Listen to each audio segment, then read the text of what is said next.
Kaisang ini tepatnya nanti indikasinya kalau dia masuk ke partai politik itu partai apa. Nantinya itu tongkat estafet bila menjadi presiden itu ada di Kaisang, bukan di Gibran ya. Ada tiga pilihan.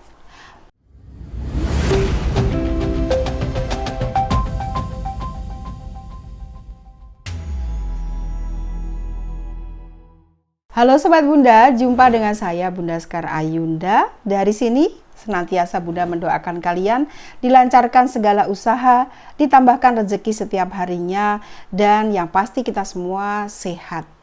Di video kali ini jumpa di Tarot Politik. Tentunya Tarot Politik ini membahas mengenai beberapa orang yang memang berkecimpung di dunia politik. Tapi kali ini kita akan membahas mengenai Kaisang Pangarep.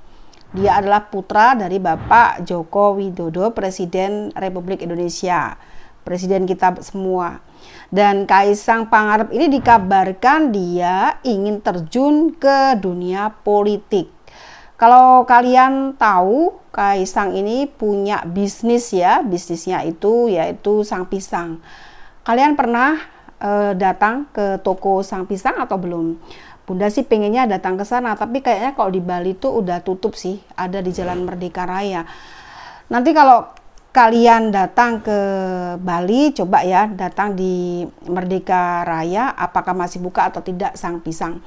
Atau kalau memang Sang Pisangnya ini tutup, artinya bisnisnya nggak lancar seperti kakaknya. Kakaknya bisnisnya kan martabak ya, lancar, dan Bunda suka sekali martabak Markobar gitu ya di Solo.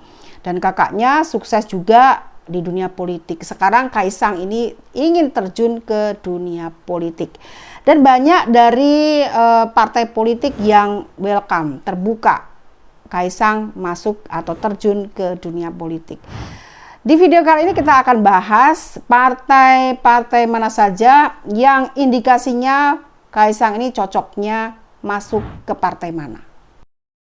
Simbol adalah sebuah bahasa yang dapat membantu kita memahami makna kehidupan, baik kehidupan masa lalu, sekarang, dan yang akan datang. Tak terkecuali simbol dalam partai politik pun dapat dipahami melalui media kartu tarot. Inilah Tarot Politik bersama saya, Sekar Ayunda.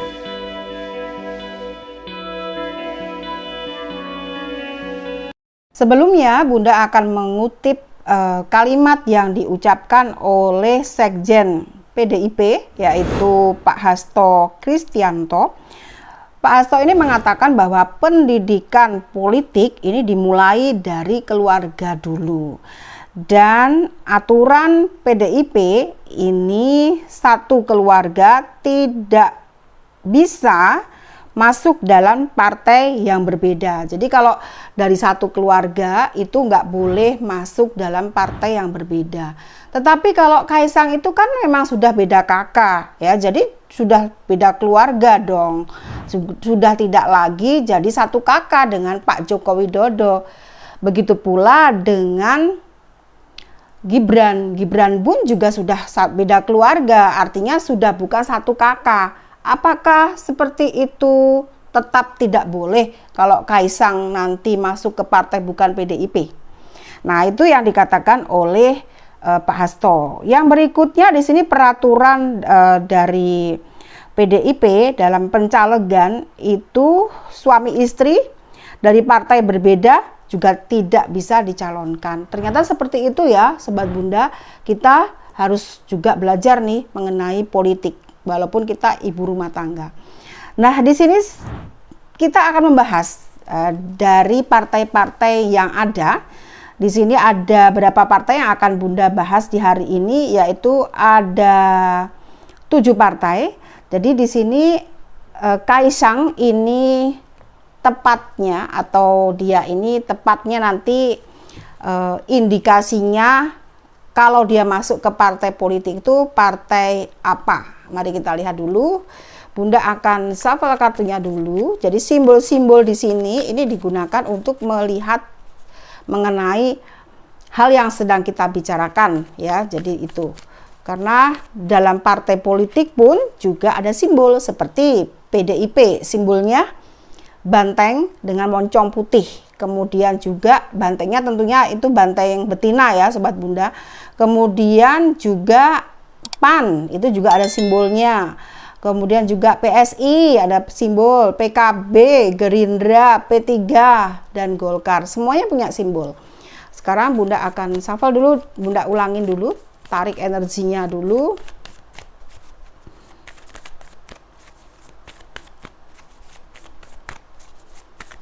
Oke, Bunda akan melihat dulu PDIP ya Sobat Bunda. Jadi Partai Demokrasi Indonesia Perjuangan. Ini Bunda akan melihat dulu dari kartu dari bawah seperti biasa. Ini untuk PDIP. Kemudian ini untuk PAN. Ini untuk PSI. Ini untuk PKB. Ini untuk Gerindra.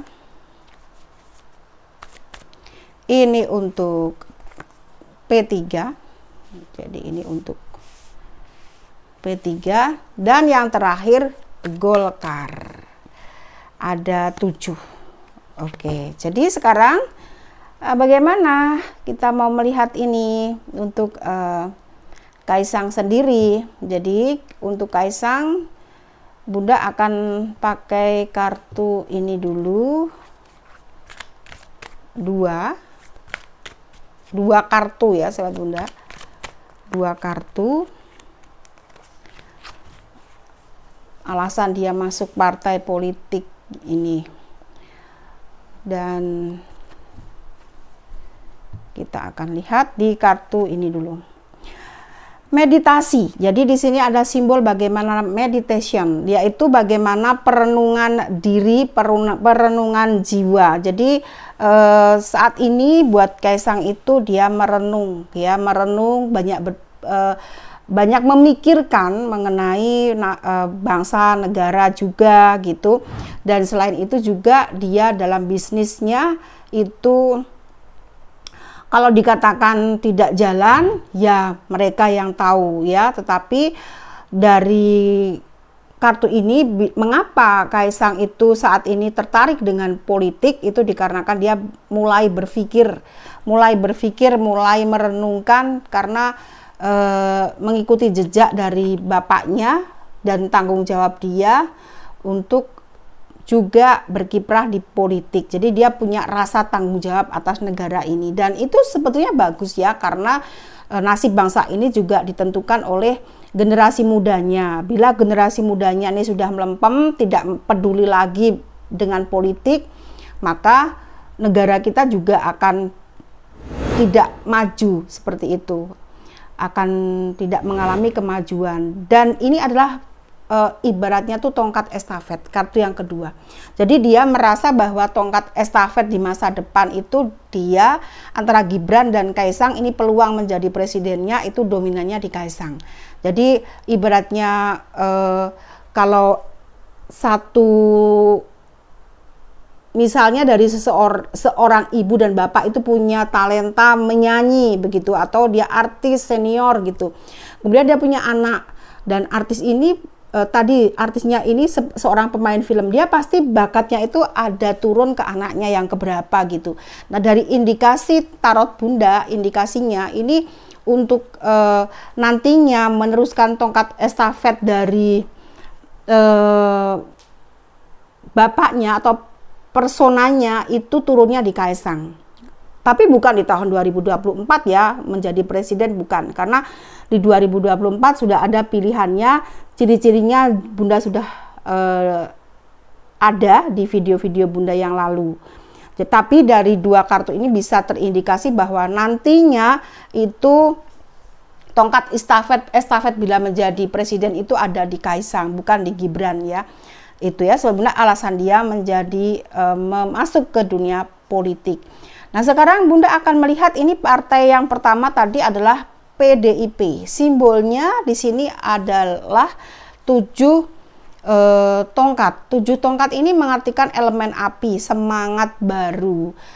Bila dia di sini, dia akan mendapatkan peran juga, atau bila Kaisang masuk ke partai PDIP, ini dia akan mendapatkan peran di situ, ataupun juga bisa dikatakan dia mendapatkan kursi di PDIP ataupun jabatan lah ya gitu, ibaratnya seperti itu. Peluangnya di situ itu. Mari kita lihat lagi, di PDIP ada peluang ya untuk Kaisang, bisa dia masuk ke situ. Yang kedua di sini PAN. Di PAN ini perjuangannya berat untuk dia, untuk Kaisang bila masuk ke PAN, karena masuk ke PAN ini beda dengan PDIP. Kalau PDIP di sini dia sudah enak, tinggal ibaratnya kalau orang dapat kursi dia sudah pasti dapat kursi, atau dia mau dapat jabatan dia sudah pasti dapat. Tetapi di PAN ini perjuangannya dia berat. Perjuangan dalam hal apa? Perjuangan dalam meniti karir di politiknya, karena dari PAN ini juga untuk menjadi partai nomor 1 ke depannya ini masih perlu perjuangan, karena juga kualitas kadernya ini perlu perlu lagi kualitas kadernya ini diaktifkan. Jadi diaktifkan tuh kadernya banyak yang pasif di PAN ya. Jadi ini untuk di sana dia harus memotivasi banyak kader PAN untuk semangatnya lebih tinggi, sehingga banyak dari PAN ataupun di bawah ataupun orang-orang yang ada di bawah itu banyak termotivasi karena Kaisang. Itu tugasnya berat di situ di PAN. Nah, bagaimana bila di PSI? Di PSI ini ibaratnya kalau dia masuk ke PSI ini ibaratnya ketemu jodoh, atau kalau PSI ini bagaikan seorang wanita cantik, Kaisang ini adalah pria jantan yang menjadi pasangannya gitu. Ibaratnya kalau seorang putri sedang mencari pangeran. Nah, jadi kalau di PSI ini sangat bagus banget, karena di PSI ini seru kalau masuk ke PSI. Jadi PSI yang kita tahu bahwa PSI itu partai kecil, tetapi di awal kemunculannya ini bisa mendobrak partai-partai besar dalam hal semangat tentunya ya. Jadi di PSI sangat bagus juga dia masuk ke PSI. Mari kita lihat di PKB. Nah, di PKB ini juga bebannya berat, karena ibaratnya tuh kalau di PKB jiwa mudanya tidak bisa lebih maju daripada dia ada di PSI ataupun di PDIP ataupun di PAN ya. Jadi kalau di PKB ini jiwa mudanya tidak di situ tempatnya. Mari kita lihat lagi di Partai Gerindra. Apakah ada kabar baik dia di Partai Gerindra? Di Partai Gerindra dia ibaratnya babat alas ya, memulai baru. Jadi dia di situ perannya tidak beda dengan di PDIP. Lebih bagus, peluangnya bila masuk itu lebih bagus di PDIP daripada di Gerindra. Walaupun kita lihat simbolnya sama ya, ada kain pakai kain poleng, tapi auranya itu lebih bagus masuk ke PDIP daripada Gerindra. Masih ada 2 kartu lagi, bagaimana Kaisang masuk ke P3. P3 bagaikan perwira tongkat ya. Di sini sama dengan ketika dia ada di bagian keempat tadi PKB. Perjuangannya juga berat, karena ibaratnya ini partai bukan untuk partai anak muda gitu. Walaupun karena kadernya ini PKB sudah matang, sedangkan Kaisang ini ibaratnya baru belajar politik ya, jadi masih belum matang. Jadi kalau di PKB ini sudah matang orang-orangnya, jadi tidak bagus di situ. Yang berikutnya, maaf ini tadi P3 ya, Sobat Bunda, P3. Sekarang kita lanjut ke kartu terakhir, yaitu Golkar. Bagaimana bila di Golkar? Di Golkar ini ibaratnya bertemu dengan malaikat. Jadi kalau dari ke-6 kartu ini yang dengan simbol-simbolnya, Di sini adanya simbol 10 piala. Jadi dari 7 kartu yang mewakili 7 partai, ini untuk Kaisang lebih saran dari energi yang Bunda dapatkan ini masuk kepada Partai Golkar, itu yang bagus, dan PSI. Jadi ada 3 ya, ada 3 pilihan, PDIP, kemudian Golkar, dan PSI. Jadi 3 partai ini yang bisa pantas ataupun layak bila Kaisang ingin terjun ke dunia politik. Tiga kartu ini mewakili yaitu PDIP, kemudian juga Golkar, dan PSI. Nah, seperti itu ya Sobat Bunda. Jadi bila Kaisang masuk atau terjun ke dunia politik, partai mana yang layak untuk dia gabung sebagai kader yang masih muda, kader yang baru. Nah, Sobat Bunda, sebelumnya Bunda di sini mengingatkan bahwa Bunda tidak ada di partai manapun, jadi di sini independen, tidak memihak siapapun. Bunda hanya mengamati dan melihat secara spiritual mana saja buat Kaisang yang pantas dia masuk ke partai-partai yang sudah Bunda sebutkan dari awal sampai akhir. Terima kasih atas perhatiannya. Terima kasih juga buat kami yang sudah like dan komen. Dan juga buat kamu yang baru saja bergabung, please subscribe supaya channel YouTube Bunda ini terus berkembang dan kita bisa senantiasa bertemu. Oke Sobat Bunda, sampai di sini dulu. Buat kamu yang baru saja bergabung, silahkan tekan tombol lonceng dan subscribe. Sampai jumpa, salam.